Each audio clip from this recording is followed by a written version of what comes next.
Je vais maintenant vous donner quelques petites anecdotes avec le top coat. Donc je me suis fait une petite liste pour rien oublier.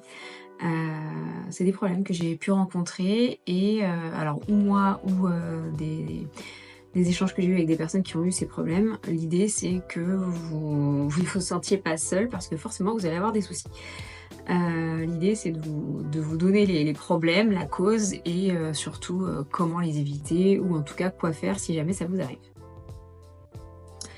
Un top coat qui se décolle ou s'écaille rapidement, par exemple. J'ai rencontré ce souci, en fait, c'est tout simplement parce que, parfois des petites poussières viennent se mettre, entre la couleur et le top coat et lorsqu'on applique le top coat, on ne les voit pas forcément et quand on catalyse, paf, ça fait une petite, boule. Alors normalement, on le voit quand même, mais si la poussière est vraiment, minime, il se peut qu'on ne le voit pas et ça peut provoquer des décollements. Hem, Ça peut être aussi une mauvaise polymérisation, du gel. Heu, Parfois les clientes mettent la main, touchent un peu la lampe, pensent qu'elles ont touché, elles retirent immédiatement la main, chose qu'il ne faut pas faire puisque du coup, la main a commencé à catalyser, elles l'ont retiré, ça a stoppé, le processus et c'est là où ça elles regardent et le temps qu'elles regardent et qu'elles remettent la main, hop, ça a posé problème au niveau de la catalysation. En fait, on ne retire pas la main comme ça, tout de suite. Alors, ça peut être aussi que le top coat n'est pas compatible avec la base ou la couleur, mais très franchement, ça pour le coup, ça m'est jamais arrivé. J'utilise principalement les mêmes marques et surtout aujourd'hui, les marques entre elles sont quand même très compatibles. Ensuite, un top coat qui jaunit avec le temps. Donc ça, c'est possible aussi. Moi, je l'ai souvent vu lorsque la cliente est fumeuse sur les doigts où elle tient forcément sa cigarette. Effectivement, si on lui fait une pause avec du blanc, le blanc revient jaune, surtout sur ces doigts-là. L'exposition aux UV aussi, alors on l'a vu, hein, il existe des top coats anti-UV. Donc il faut préconiser ce type de top coat, mais voilà, ça peut arriver et donc dans ce cas-là, faut poser des questions à la cliente. Est-ce que tu fumes? Tu es partie en vacances? Et donc si on sait qu'elle va au soleil ou si on sait qu'elle est fumeuse, on va plutôt lui mettre un top coat anti-UV. Il y a aussi des top coats qui sont pas de très bonne qualité, hein, donc si ça le fait sur plusieurs personnes et qu'elles sont non fumeuses et qu'elles ne sont pas parties en vacances, posez-vous les questions. Alors il y a aussi, une fois qu'on a tout bien fait, la cliente retire la main et là, le top coat reste collant ou ne catalyse pas. Alors ça peut être pour plusieurs raisons. La lampe n'est pas de bonne qualité ou elle est défectueuse, ça arrive. La couche de top coat était trop épaisse, ou le top coat est de mauvaise qualité. Donc là, dans ce cas-là, on vérifie la puissance de la lampe, hein, parce que si vous avez des lampes par exemple qui vous ont été données par je ne sais qui et qu'en fait on se rend compte qu'il n'y a pas la bonne puissance de catalysation, bon bah forcément c'est problématique. Et évidemment on applique des couches fines de top coat. Alors vous verrez que dans la partie nail art, j'aborde l'aspect pour corriger, mettre une petite bille de gel de top coat pour corriger certains défauts. Souvent je mets d'abord une couche de top coat qu'on catalyse, une couche fine, et ensuite on remet une couche et on remet juste du top coat là où on a le souci. On peut aussi utiliser un top coat épais. Mais voilà, ça peut être une des causes où le top coat reste collant en fait.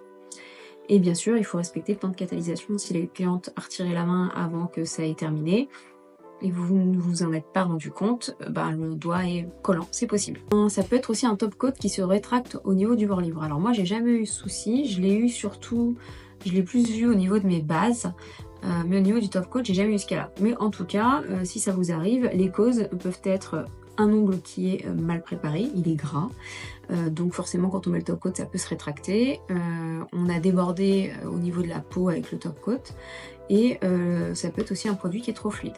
Donc dans ce cas-là, il faut bien dégraisser avant l'application du top coat. On travaille en fine couche, toujours sans toucher les cuticules, hein, ça c'est la règle d'or, et surtout on ne borde pas l'ongle. Un top coat qui ternit et perd de sa brillance, c'est possible aussi. Alors, si c'est un top coat qu'il faut dégraisser, peut-être que lorsque vous avez dégraissé le top coat, après catalysation, peut-être que ça n'a pas été très bien fait et donc il va vite ternir et perdre de sa brillance. Moi, je n'utilise pas du tout des top coats avec résidus collants, donc pour moi en tout cas cette partie-là, j'ai jamais eu.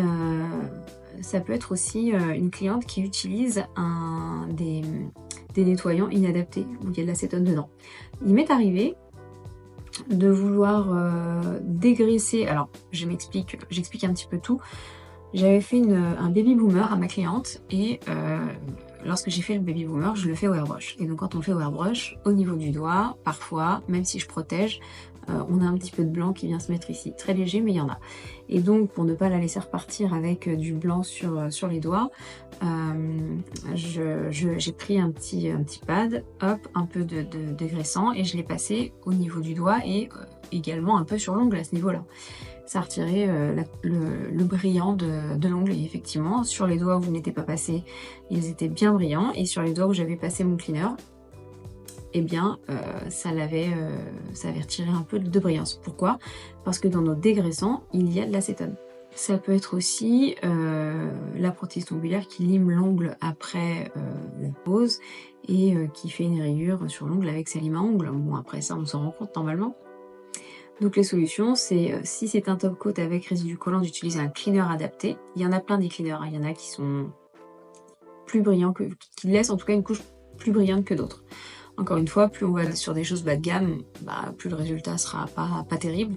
Plus on prend des choses un peu plus coûteuses, mais un peu plus qualitatives, je dirais, eh bien, on a un résultat qui normalement va avec. Il faut éviter les frottements avec des choses qui sont abrasives, les produits ménagers, ou de vouloir nettoyer les ongles avec de la javel, etc., de l'acétone, c'est pas bon. Et surtout ne jamais limer après le top coat, sauf si vraiment il y a besoin, mais on ne passe pas sur l'ongle. Si on passe sur l'ongle, on est bonne pour remettre un coup de top coat.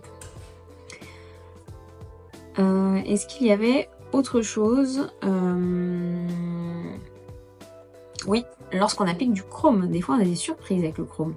Alors déjà, il y a toute cette durée de catalysation qu'il faut respecter, donc ça vous la verrez sur la partie nail art.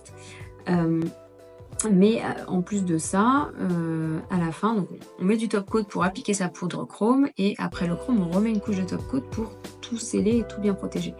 Et parfois, on a des petites surprises, comme des petites bulles qui se forment, peut-être parce qu'il y a trop de top coat.